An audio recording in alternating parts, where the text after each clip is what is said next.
시청자 여러분 안녕하십니까? 뉴스9 윤정호입니다. 서울 집값이 심상치 않다는 보도가 잇따랐는데 정부가 역대급 대출 규제를 통해 가격을 안정시키기로 했습니다. 이재명 정부가 출범한 지 23일 만입니다. 내일부터 당장 실시가 되면서 부동산 구입을 위해 자금 계획을 세웠던 수요자들 난감하게 됐습니다.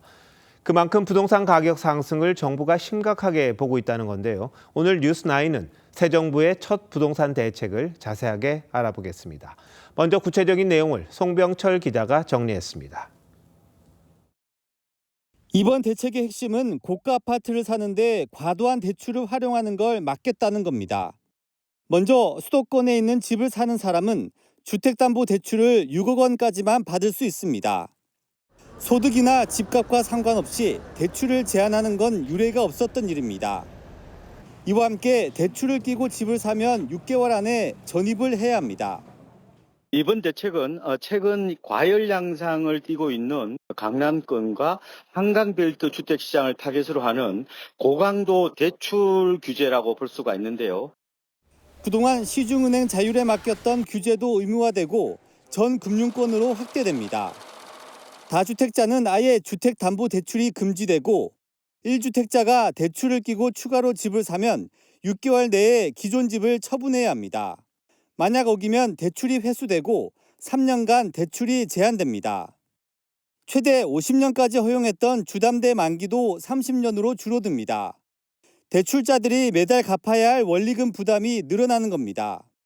집주인이 갭 투자자인 경우 세입자는 전세 대출도 받을 수 없습니다.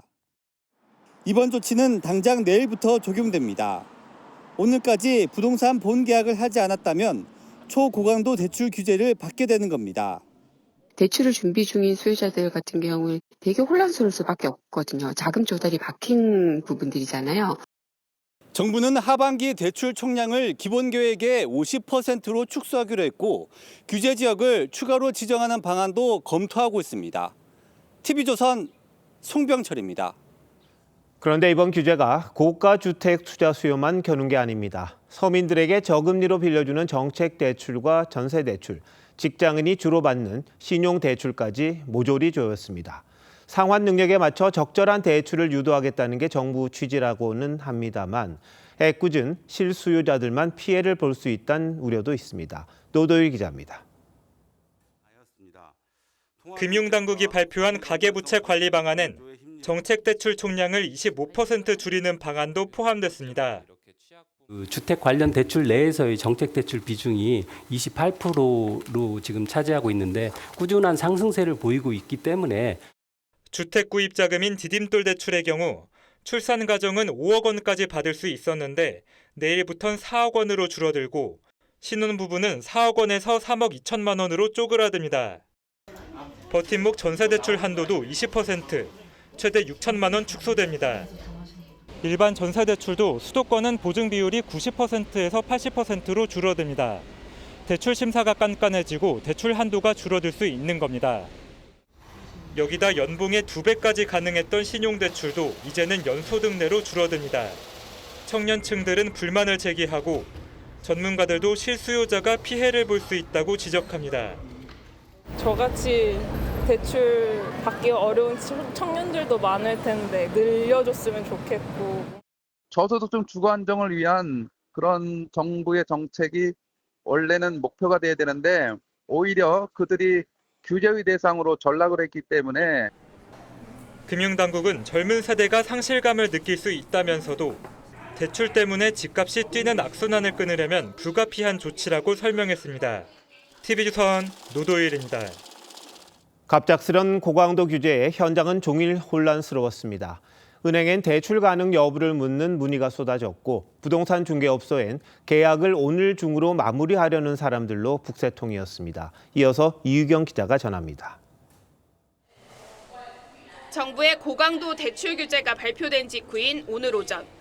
은행 직원이 대출 관련 문의를 받느라 눈코 뜰 새가 없습니다. 평소보다 한 2~3배 정도 많이 손님이 밀리셔서 되게 초조하시면서 상담을 받으셨던 것 같아요. 정부의 깜짝 발표에 직접 은행을 찾은 대출 소비자도 있습니다. 중도금 대출 받고 있는 사람이 이제 9월에 입주할 때 장롱 대출을 전환할 때 그게 가능한지 물어보는 부동산 중개업소도 종일 분주했습니다. 오늘까지 계약을 마치지 않으면 대출이 막히는 만큼 계약을 서두르는 사람들이 몰린 겁니다. 대출가 전혀 안 되기 때문에 지금 막바지 저희가 지금 굉장히 바빠요. 지금 대출을 빨리 신청을 해야 되잖아요. 집도 안 본 채 계약금을 넣은 막차 매수자도 있었던 것으로 알려졌습니다. 최대한 대출을 받아 갈아타기를 하려다 포기하는 경우도 있습니다. 매수하실 분인데 지금 본인 돈하고 이제 대출 당연히 받을 생각으로 있었는데 굉장히 당황스럽다고 그러시더라고요. 이제 현금을 부자만 들어와라 이거예요. 전문가들은 일시적으로 서울 핵심 지역의 집값이 주춤할 수 있다면서도 풍선 효과가 나타날 수 있다고 진단했습니다. 노도강 등 외곽이나 수도권으로 옮겨가게 되면 풍선 효과로 인해서 이들 지역의 집값이 다시 또 저촉일 가능성도 있어요. 일부에선 이번 대책으로 현금 부자들만 유리해진 만큼 서울 강남을 중심으로 집값 초양극화가 더욱 심해질 것이란 우려가 나옵니다. TV조선 이유경입니다. 당장 내일부터 대출 규제가 시행되는데 대통령실이 이해할 수 없는 설명을 해 혼선을 자초했습니다. 초고강도 규제가 대통령실의 정책이 아니라고 한 겁니다. 논란이 이어지자 추가 입장을 내긴 했습니다만 정책 부작용이 있을 경우 책임을 피하려는 의도가 아니었냐 이런 지적이 나옵니다. 이태희 기자가 보도합니다. 금융위가 발표한 고강도 대책에 대한 입장을 묻는 질문에 강유정 대통령실 대변인은 대통령실 대책은 아니라고 말했습니다. 대통령실 대책이 아닙니다. 일단 지금 저희는 아무런 입장이나 혹은 그 정책을 내놓은 바 없다라고 말씀드리고 대통령실이 보고를 받지 않았냐는 질문에도 특별한 보고를 받은 적이 없다는 취지로 답했습니다. 이재명 표 첫 부동산 대책이란 평가에 대통령실이 거리를 둔 겁니다. 대통령실이 부동산 정책의 방향성을 주도적으로 제시한 게 아니란 점을 강조하려던 것으로 보입니다. 정책 실패나 부작용이 생길 경우 불거질 책임론을 최소화하기 위한 것 아니냐는 해석도 나왔습니다. 하지만 부동산 관련 온라인 커뮤니티에선 규제 추진을 한다는 게 맞는 거냐, 헷갈린다는 등의 반응이 이어졌습니다. 논란이 커지자 대통령실은 브리핑 1시간 반 만에 대변인실 명의로 부처 현안에 대해 긴밀히 소통하고 있다는 해명을 추가로 내놨습니다. 야권에선 정책 혼선을 지적하는 비판이 나왔습니다. 국민의힘 안철수 의원은 이재명 대통령실과 윤석열 금융위가 따로 있기라도 하냐며 언제까지 관전자 모드로 국정을 구경하고 품평만 할 생각이냐고 꼬집었습니다. TV조선 이태희입니다.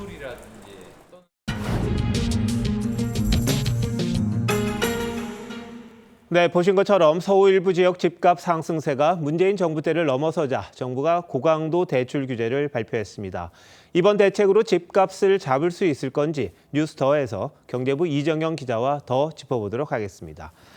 자, 이 기자, 이게 이 정부에서 내놓은 첫 번째 집값 대책인데 고강도 대출 규제예요. 예상을 했었습니까? 네, 시장에서는 대출 규제를 예상하긴 했지만 이 정도 반응일 줄은 몰랐다는 반응입니다. 정부가 집값 대책으로 내놓을 수 있는 건 세금 강화, 대출 규제, 그리고 공급 확대 이렇게 세 가지입니다.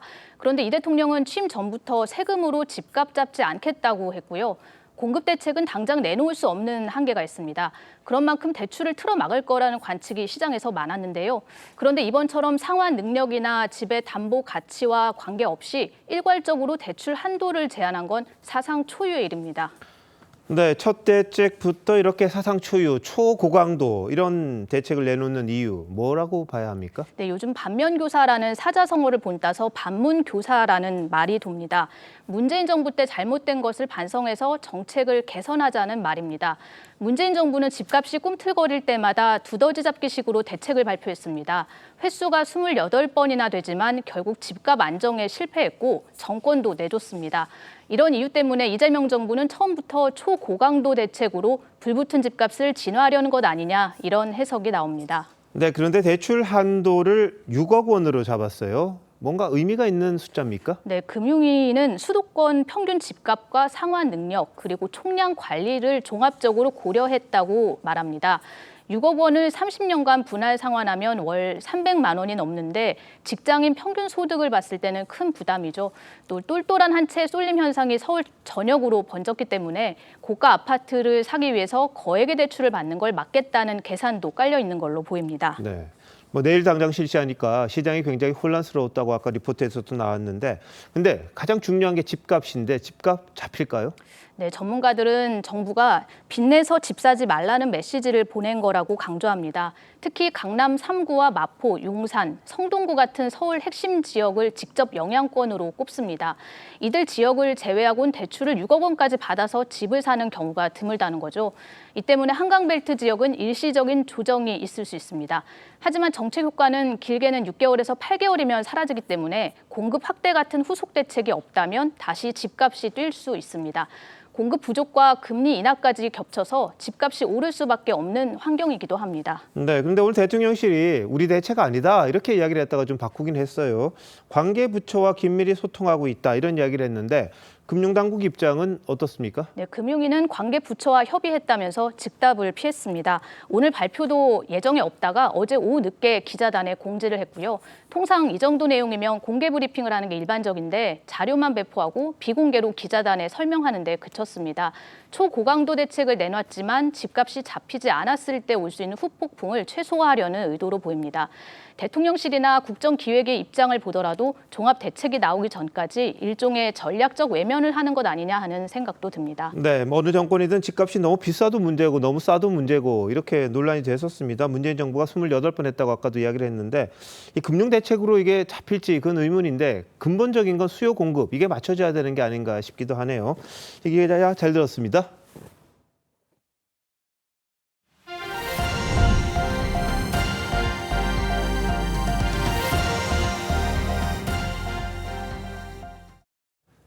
새 정부의 첫 국방장관으로 발탁된 안규백 지명자가 첫 출근을 하면서 9.19 군사 합의를 복원해야 한다는 입장을 밝혔습니다.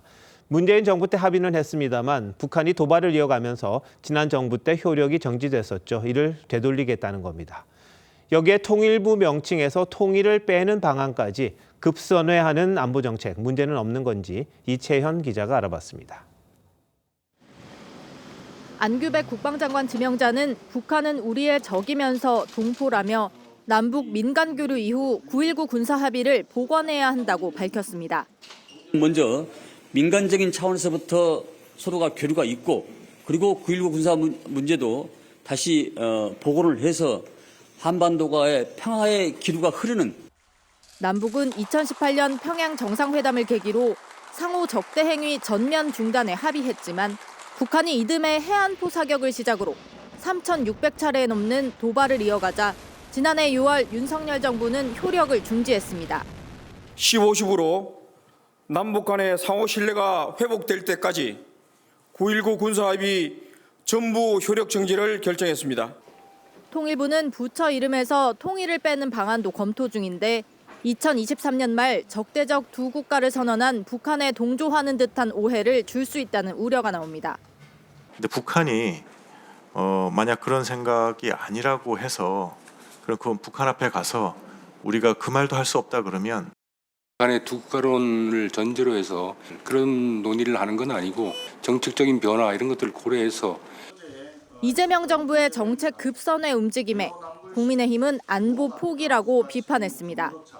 역대 좌파 정부마다 실패한 닥치고 침묵을 되풀이하면 국민도 국제사회도 좌시하지 않을 것입니다. 통일 명칭 삭제는 헌법이 지향하는 가치와 배치된다는 지적도 있습니다. TV조선 이채연입니다. 김영훈 고용노동부 장관 지명자가 과거 석사 논문에서 헌법재판소의 통합진보당 해산 결정이 부당하다고 주장했습니다. 최고 사법기관인 헌재의 결정을 부정한 건데요. 헌법과 법률을 준수해야 할 국무위원 자격을 놓고 인사청문회에서 논란이 될 걸로 보입니다. 김창섭 기자가 단독 취재했습니다. 2014년 12월 통합진보당은 위원정당으로 해산됐습니다. 헌법재판관 9명 가운데 8명이 찬성 의견을 냈습니다. 피청구인 통합진보당을 해산한다. 2.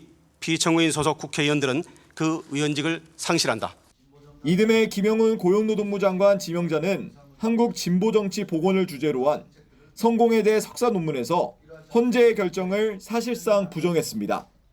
정권과 보수 언론이 반민주, 종북 세력이라는 낙인을 찍었고 무리한 정당 해산으로 이어지게 하는 동력이 됐다는 겁니다. 사법부에 의한 정당 해산이 정당화될 수 없고 재판 과정에서 무리한 법 적용 등 통진당 해산의 부당성은 말할 나위가 없다고도 했습니다. 헌재가 정치 영역에 개입해선 안 된다는 취지로 해석될 수 있는 대목입니다. 김지명자는 민주노총 위원장 시절 19대 총선에서 통진당 공동선대위원장을 맡기도 했습니다. 통합진보당이 30석을 얻던 그 이상을 얻던 절반을 책임지는 민주노총의 이변은 지금부터 시작입니다. 김지명자는 2011년엔 이정희 전 통진당 대표 등과 함께 종속적 한미동맹 체제의 해체와 주한미군의 단계적 철수를 담은 진보진영 대표자 합의문을 작성하기도 했습니다. 논문에 담은 표현의 취지 등 입장을 묻는 요청에 김 후보자 측은 청문회에서 답하겠다고 했습니다. TV조선 김사섭입니다. 뉴타운 개발지역 지정을 앞두고 배우자가 도로 부지를 매입해 논란이 됐던 조현 외교부 장관 지명자가 이번엔 아들의 갭 투자를 지원해 아빠 찬스 논란에 휩싸였습니다. 정작 자신은 부모가 아파트를 사주면 신분 격차가 고착화된다고 공개 비판한 적이 있는데 내로남불이란 비난 면하기 어려워 보입니다. 장윤정 기자입니다. 2019년 2월 외교부 차관이던 조현 지명자가 한 강연에서 소위 부모 찬스를 거론합니다.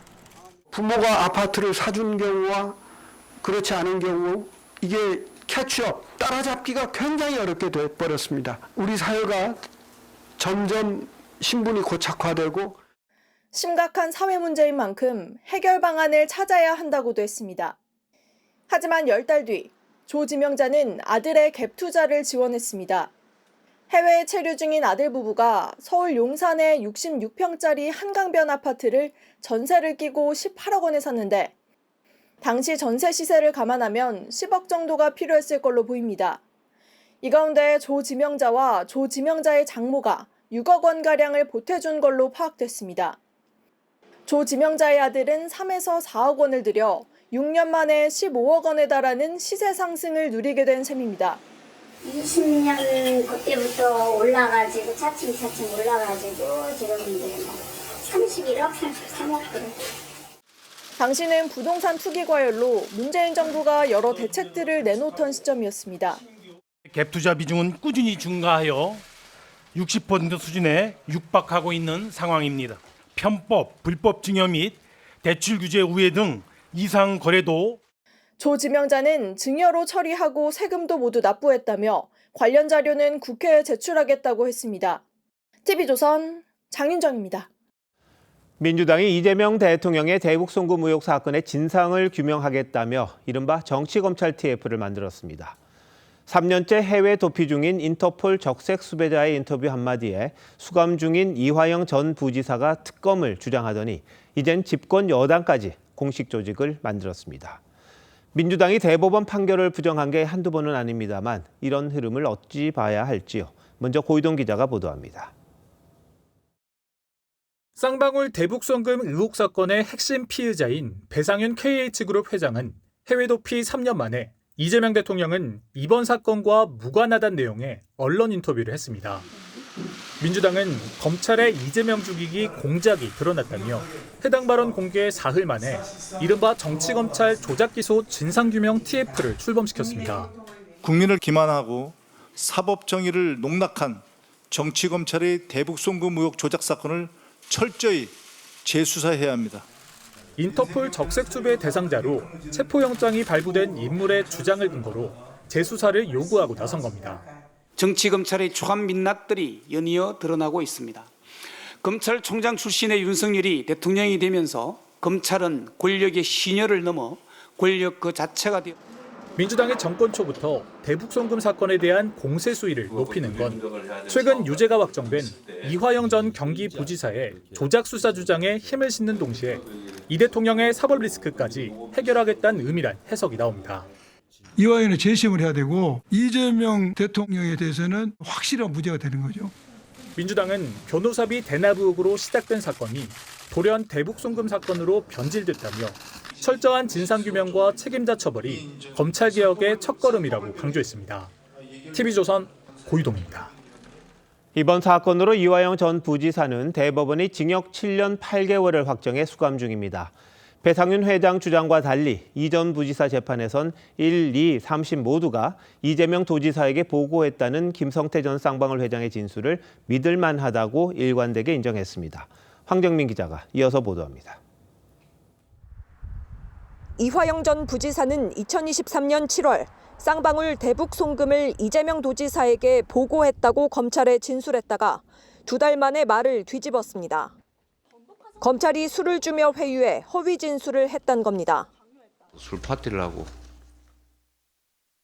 진술 조작 작전 회의를 하고 반드시 엄정한 책임을 물어야 될 것 같습니다. 하지만 법원은 이 전 부지사의 연령, 경력, 학력 등을 고려하면 연어와 술을 줬다고 진술에 근본적 영향을 받는다는 건 납득하기 어렵다고 했습니다. 초등학생도 아니고 짜장면 사준다고 진술한다는 게 말이 됩니까?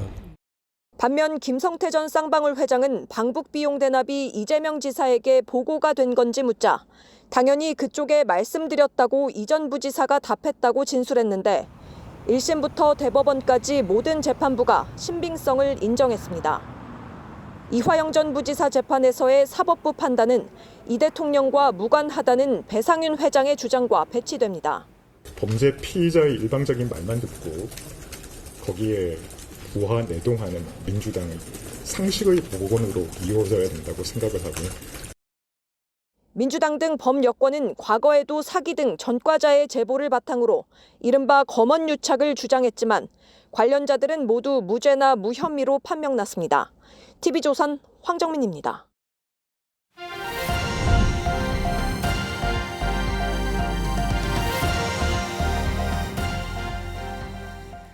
조은석 내란 특검과 윤석열 전 대통령이 내일 소환조사 출석 방식을 놓고 치열한 신경전을 이어가고 있습니다.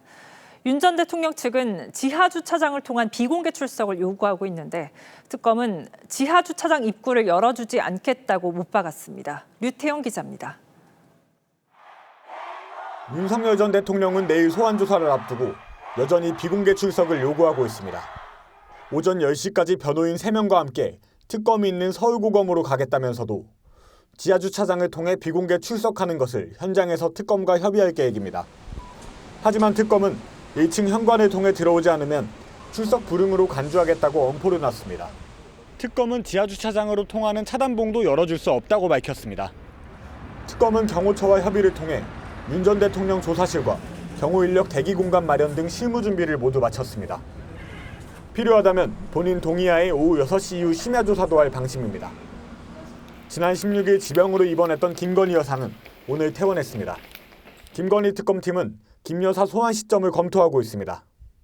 김 여사 곧 이제 퇴원할 수 있다는데 소환 조사 계획 좀 있으세요? 법과 원칙에 따라서 진행될 겁니다. 김 여사 측은 비공개 소환을 요청한 적 없다며 특검의 정당한 소환 요청에 성실히 임하겠다고 밝혔습니다. TV조선 류태영입니다.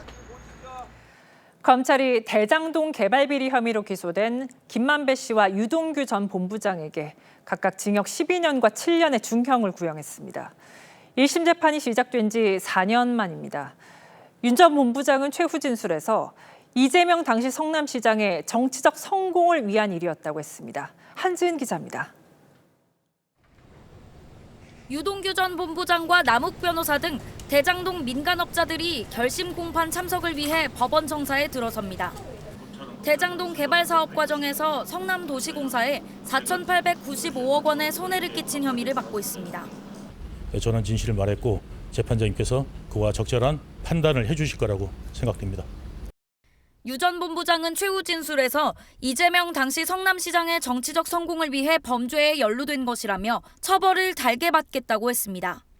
검찰은 유 전 본부장이 청탁의 고리 역할을 한 핵심 인물이라며 징역 7년에 벌금 17억 원, 추징금 8억 5천만 원을 구형했습니다. 함께 재판에 넘겨진 김만배 씨는 성남시가 가져간 이익도 적지 않으므로 배임을 논하는 건 어이없다고 했지만 검찰은 직접 로비를 담당한 핵심 인물이라며 징역 12년에 추징금 6,112억 원을 구형했습니다. 검찰은 정영학 회계사와 남욱, 정민용 변호사에게 각각 징역 5년에서 10년을 구형했습니다. 재판부는 이르면 다음 달 1심 선고를 내릴 전망입니다. 유 전 본부장과 대장동 민간업자들은 2021년 10월 기소됐지만 재판부가 3차례 바뀌면서 1심 재판만 4년 가까이 걸렸습니다. TV조선 한지은입니다. 서울 교대역 인근에서 가스 배관이 파손되면서 가스가 누출되는 사고가 발생했습니다. 이 사고로 일대 교통이 마비되고 시민들이 대피하는 큰 혼란이 벌어졌습니다. 이나영 기자가 취재했습니다. 인도 바로 옆 공사장에서 대형 드릴이 땅을 파고드는 순간 갑자기 흙먼지와 함께 희뿌연 연기가 솟구쳐 오르고 주변 시민은 코를 막고 뛰어갑니다. 옆 건물에서도 놀란 사람들 수십 명이 코를 막고 줄지어 빠져나옵니다. 빼는 순간 흙이랑 가스랑 하늘로 치솟으면서 확 튀더라고요.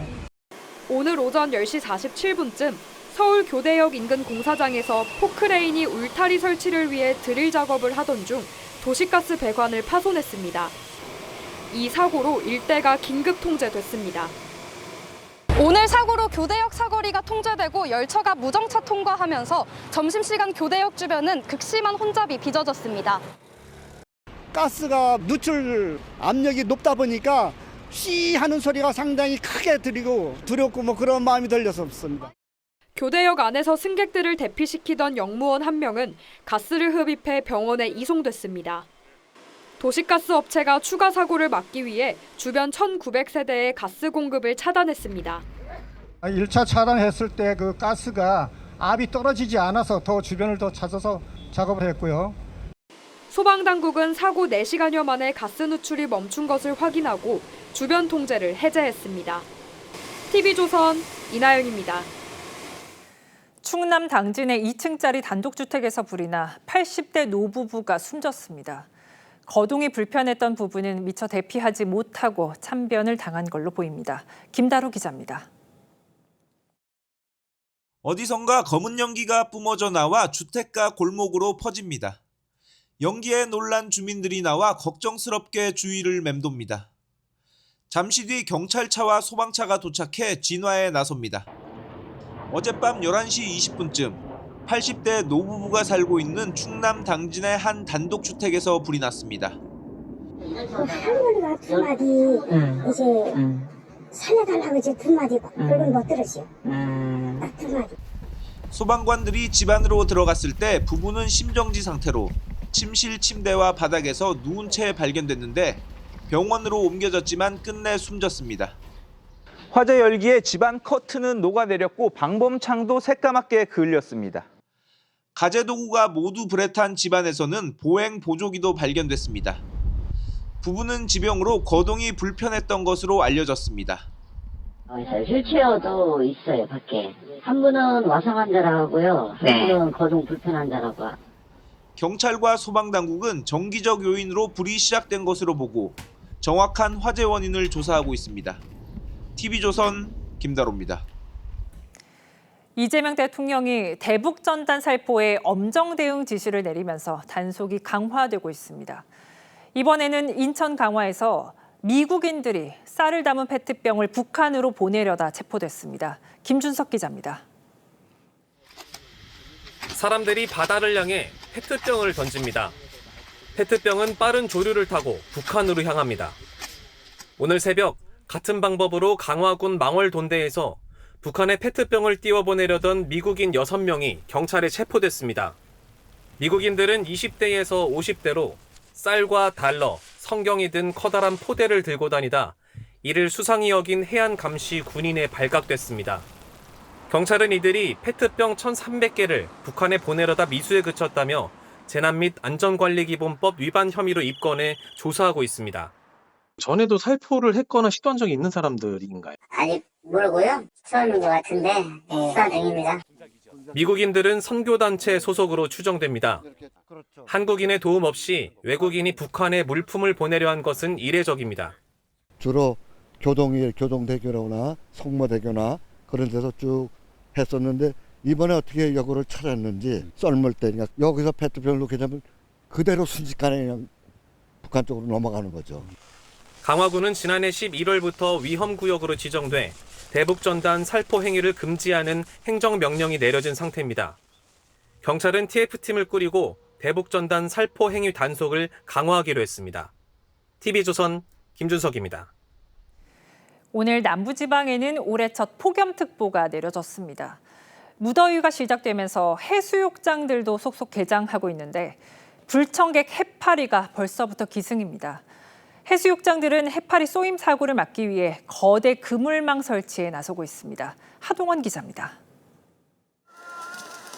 젊은 남성들이 해수욕장으로 뛰어듭니다. 아이들은 신이나 물장구를 칩니다. 올해 처음 폭염주의보가 내린 부산에는 물놀이를 즐기는 인파가 북적였습니다. 하지만 바닷속은 위험이 도사립니다. 어제와 오늘 해운대 해수욕장에는 해파리 쏘임 사고가 잇따라 발생했습니다.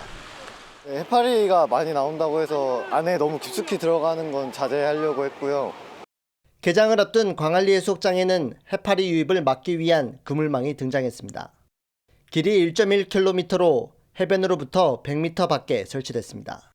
지난해 광안리에서만 해파리 쏘임 사고가 143건 발생하자 특단의 조치를 취한 겁니다. 그물망도 촘촘하게 구성해서 치고 있기 때문에 올해는 해파리 쏘임 사고가 크게 줄어들 것으로 기대하고 있습니다. 지난해 전국 해파리 쏘임 사고는 4,000건이 넘었는데 이 가운데 부산이 1,300여 건으로 가장 많았습니다. 부산 지역 다른 해수욕장들도 다음 달부터 그물망을 설치하고 해파리 퇴치 선박도 함께 운영할 예정입니다. 현재까지 수온이 평년 수온인 20도로 회복하다 보니 해파리가 짧은 시기에 빠르게 성장하고 있습니다. 다만 매년 바다 수온이 높아지고 있어 늘어나는 해파리 개체를 줄일 수 있는 근본적인 해결 방안이 필요하다는 지적입니다. TV조선 하동훈입니다. 여름철을 맞아 지자체도 폭염 대비에 한창입니다. 특히 고령층이나 만성 질환자들에겐 여름나기가 더 쉽지 않은데 최근에는 여러 스마트 기술들이 주민들의 건강 관리를 편리하고 효율적으로 도와주고 있습니다. 어떤 기술들인지 이상배 기자가 소개합니다. 지역 내 독거노인 등에게 도시락을 배달하는 74살 이지용 씨. 무더위 속에서 하루 평균 4km 넘게 걸으며 틈틈이 손목이 시계를 봅니다. 구청에서 나눠준 스마트워치입니다. 버튼을 누르면 심박수와 피부 온도 등 생체 정보가 뜨고 위급 상황 시 어디로 연락할지도 알려줍니다. 혈압도 체크하고 또 운동, 보행, 횟수도 체크할 수 있고 병원에 방문하지 않고도 내 나름대로의 건강을 체크할 수 있다는. 폭염을 피하는데 길가에 그늘막만한 곳도 없습니다. 햇빛 받으면 좀 어지러운 게 있어가지고 그늘이 지니까 확실히 햇빛도 피하고 좋은 것 같아요. 스마트워치처럼 그늘막도 똑똑해지고 있습니다. 한낮 불볕더위가 기승을 부리면 이 스마트 그늘막이 기온을 감지해 자동으로 작동을 시작합니다. 주민들 반응이 좋아지면서 서울 관악구는 올해 스마트 그늘막을 지난해보다 50% 더 늘리기로 했습니다. 햇빛 쨍쨍한 날에는 가끔 안 펴져 있을 때도 있는데 그럴 때 잘 쓸 수 있을 것 같습니다. 기온에 따라 물을 뿌리는 횟수가 달라지는 안개 분사기부터 사람 체온을 인식해 에어컨을 자동으로 틀어주는 버스 승강장까지 재난급 폭염에 대비한 대비도 진화를 거듭하고 있습니다. TV조선 이상배입니다. 이재명 대통령이 6.25 참전용사를 비롯한 국가유공자 160명을 청와대로 초청해 오찬을 함께했습니다.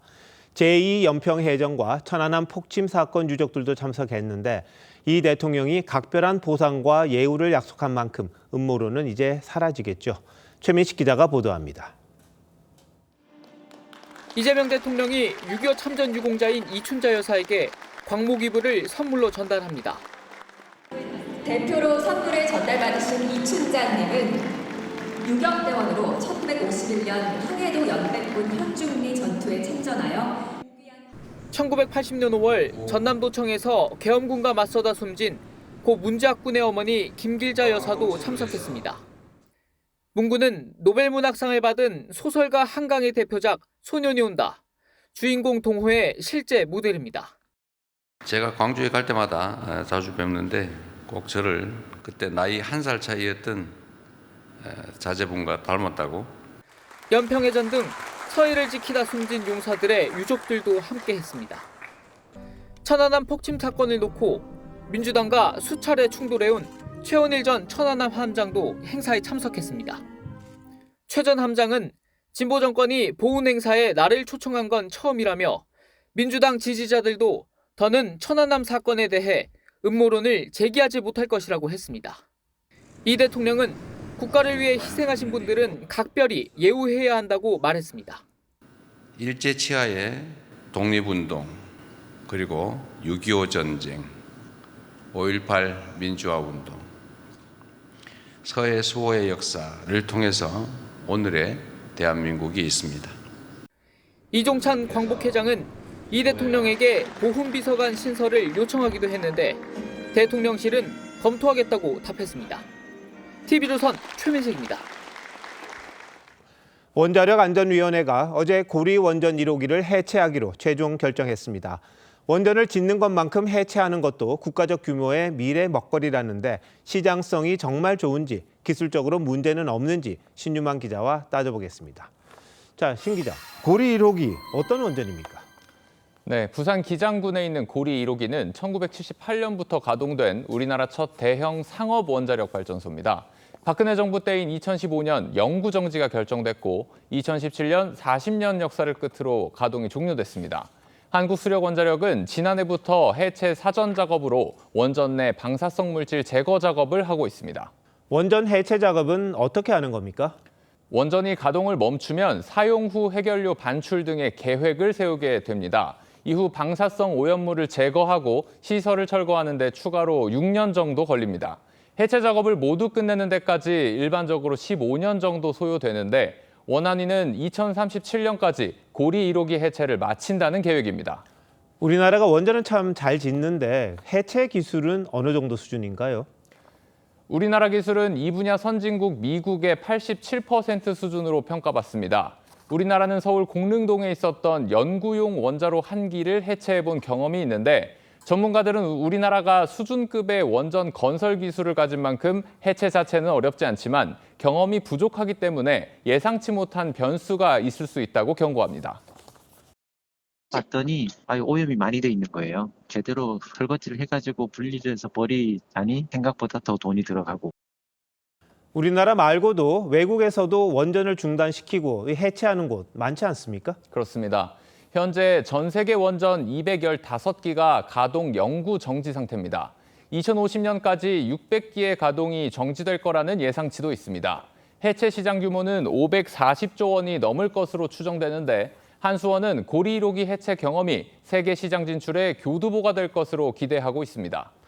그런데 원전을 해체하는 것만이 꼭 정답일까요? 혹시 더 가동할 수 있는 그런 방법은 없습니까? 일례로 미국에서는 2019년부터 가동이 중지됐던 펜실베이니아주 3마일 원전 2호기의 재가동이 결정됐습니다. AI 데이터 센터의 전력량이 폭증하자 마이크로소프트가 원전 재생에 돈을 대고 2028년부터 전기를 20년 독점 공급받기로 한 겁니다. 2조 원 이상 돈이 들어가는데 그 돈을 들여서라도 전기를 급히 구해야 되겠다는 게 지금 미국 빅테크의 입장이기 때문에 이외에도 미국 원전 94기 중 90% 이상이 계속 운전 허가를 받았고 이 중 8기는 사용 연한을 80년까지 연장하기로 했습니다. 40년 가동한 고리 1호기의 2배인 거죠.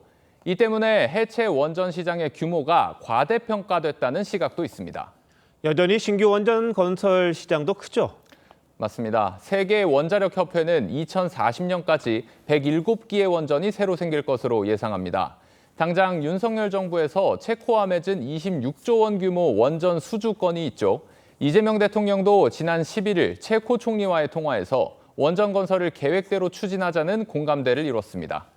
원전 건설과 해체 모두를 아우를 수 있는 이 투트랙 전략이 필요하겠군요. 신 기자 잘 들었습니다.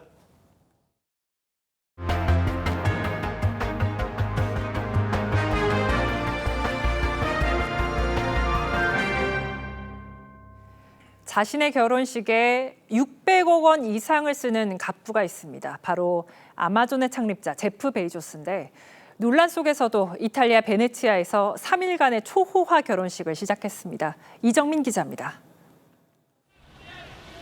아마존 창립자 제프 베이조스와 약혼녀 로렌 산체스가 입을 맞춥니다. What's the best thing in Venice? It's an impossible city. It can't exist. And yet here it is. 결혼식은 사흘간 진행되는데 수상도시 베네치아에서 열릴 피로 연장으로 향하는 길입니다. 하객들 면면도 화려합니다. 트럼프 대통령 딸 이방카 부부를 비롯해 빌 게이츠와 레오나르도 디카프리오, 오프라 윈프리, 킴 카데시안 등 유명 인사가 총출동했습니다. 공항 3곳과 베네치아 대운하엔 전용기 90대와 수상택시 30여 대가 동원됐고 하객 250명이 최고급 호텔 5곳에 나눠 묵는데 이 가운데 일부는 1박에 1,800만 원 하는 호텔을 이용합니다. 6,800억 원짜리 호화 요트에선 하객 파티가 열리고 그래미 수상 가수 레이디 가가가 콘서트를 할 예정입니다. 결혼 비용으로만 최소 624억 원이 들 것으로 보입니다. 큰 관광 수입을 기대하는 한편엔 비판의 목소리도 터져나오고 있습니다. Porta soldi, abbiamo sentito dire, ma noi cittadini non abbiamo bisogno delle donazioni di un super ricco per le nostre città, perché ricchezze infinite, strappate al pianeta, restano nelle tasche di super ricchi. 비판을 의식한 베이조스는 하객 이름으로 베네치아시에 거액을 기부하겠다고 밝혔습니다. TV조선 이정민입니다. 세계적인 패션 잡지 보그의 편집장이 37년 만에 자리에서 물러난다고 발표했습니다. 영화 악마는 프라다를 입는다의 실제 모델로도 유명한데요. 패션의 한 시대가 끝났다는 평가가 나오고 있습니다. 신은서 기자입니다.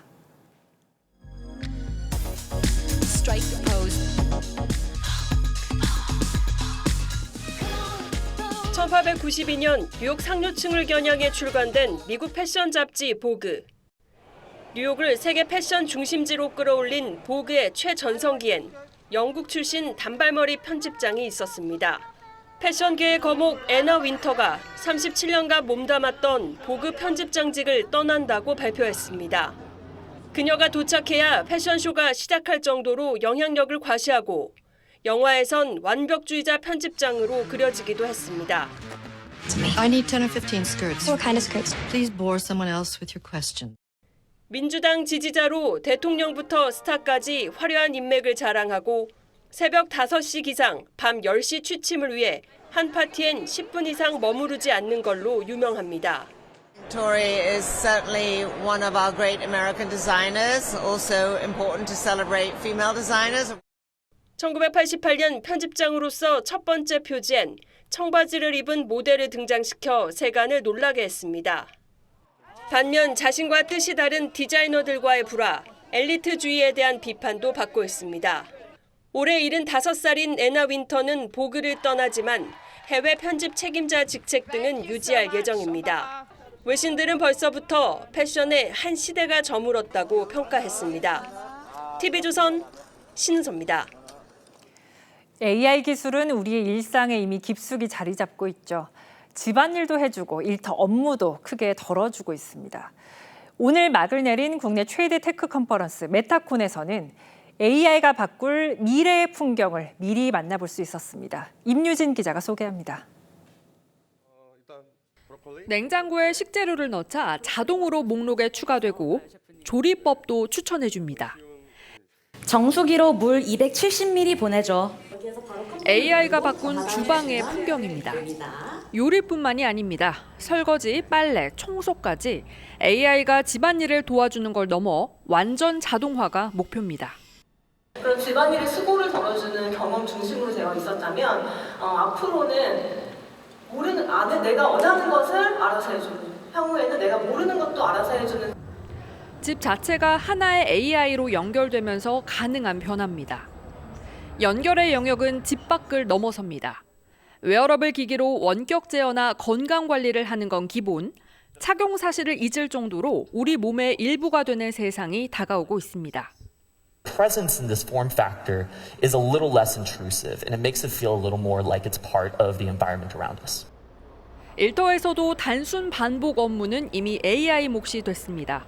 일자리가 사라질 거란 우려 속에 창의력을 발휘하는 건 아직 인간의 몫입니다. AI can replace tasks. It cannot replace talent. I actually want to share with you real quick one of my talents, something that I learned just because I thought it was fun. Professor. 5회째를 맞은 메타콘 2025는 이틀간 연사 30명, 관객 2,000명이 참여한 가운데 성황리에 막을 내렸습니다. TV조선 임유진입니다.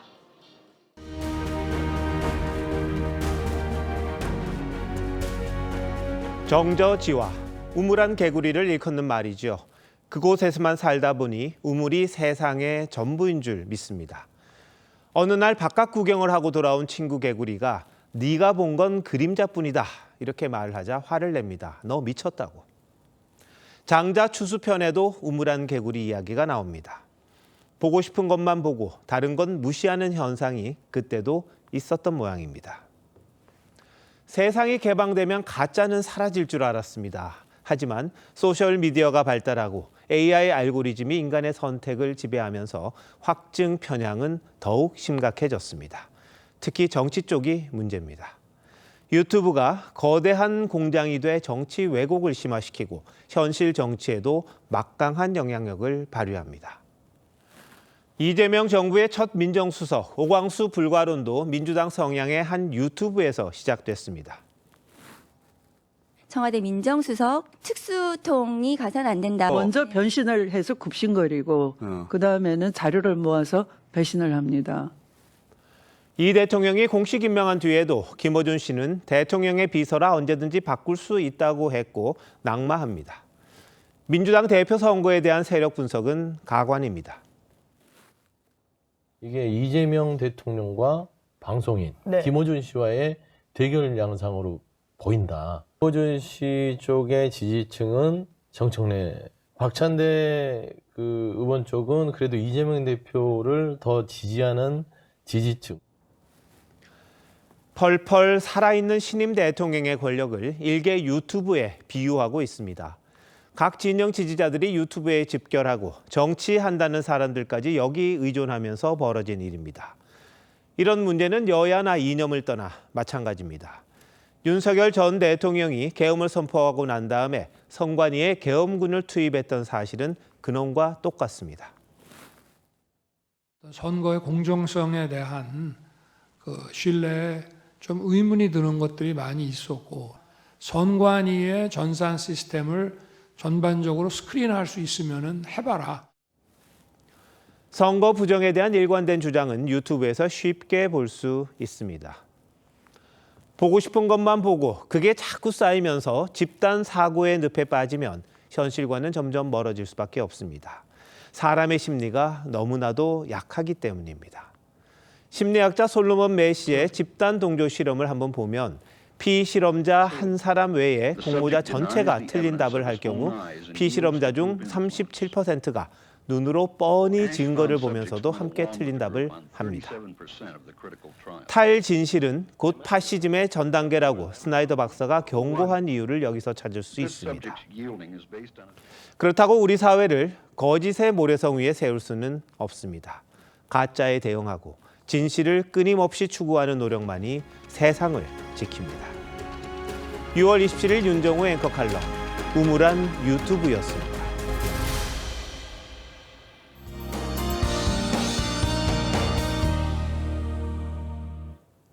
남부지방에 오늘 첫 폭염특보가 내려지며 찜통더위가 이어졌습니다.